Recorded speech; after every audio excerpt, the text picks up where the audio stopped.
triangles. Teenager torture is based off of them, along with most of the world and a ton of other jobs, but I am a teenager, so we will use that torture definition for the video. Anyways, hey everyone, hope you all are doing well. Welcome back to another video. So, this summer, I was so happy and proud to be released from Bleep, and then BAM! A ton of math homework. So, as opposed to doing it, I spent hours trying to disprove triangles, and well, it didn't go so well. But that doesn't mean they are real. That will pretty much be impossible to prove since they're infinite numbers, and the numbers after the decimal points are also infinite, but I will explain what I did and my results throughout the video. So I decided to write the program in Python for a few reasons. One, I wanted to get better at Python this summer, and two, because it makes the variables so much easier. Sorry C++ and pretty much almost every other language, no offense. Or yes offense, I don't even know. I started by looking into the Python random library. The range function, which is what I normally use for random generation, only returns integers, which are full numbers. But the random function returns a floating point between 0 to 1, which a floating point is basically decimal points. So I made the program take the floating point number and multiply it by a random integer between 1 and 180. That way I would have a random number between 1 to 180, and that would be one of the angles. I did the same thing for the second angle, and then I made a recursion loop to check if the sum of both angles is smaller than 180. Otherwise, what we call the entire function, but if the sum of the angle is under 180, then it just subtracts the sum from 180 and then assigns that number to the third angle, and that absolutely worked completely fine and perfectly, as you guys can tell.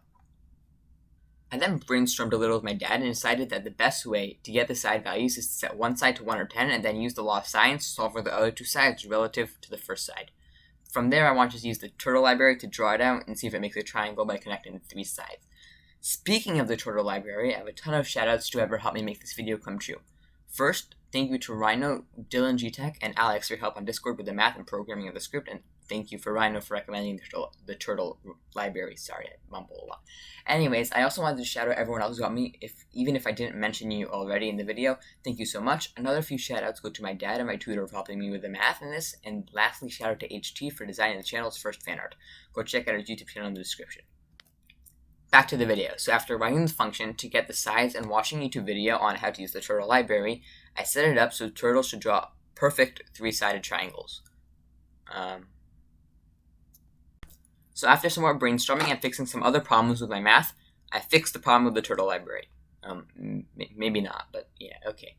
I decided to abandon the turtle library for now, but then I remembered that the sum of any two sides of a triangle have to be bigger than the third side. So I built in a check function to check that, and then let the program run. I thought I was done. I was not. I decided to add up the three of the angles that the program generated, just random three angles that I saw that were meant to make up a triangle, and in my normal computer calculator, they equaled 180, which they're meant to. But after using an online calculator and then double checking by hand, it actually is very, very slightly under 180, like after lots of 9s. Which is still a problem since a triangle needs to have a sum of 180 degrees for some reason, blah, blah, blue, blee, blah, blue. So I asked DylanGTech on Discord, and his YouTube and Twitch are in the description down below. He explained that the computers have a problem storing floats and registers when you add them together, so Python was basically returning numbers that drop off, but that affects the outcome, so I had to fix that. So I made a new script with a function which was meant to take the two numbers and do addition with each part, not as floating points, so that way the number isn't a drop off and it is exact. And yeah, but then I had a problem with the zeros before the numbers, but I also managed to fix that by turning it into a string. But now I was having a problem with it rounding down, with it also rounding around and getting a drop off when I was getting the third side, which was using minus, and it was a lot more complicated because it was using a different method than I used for the addition.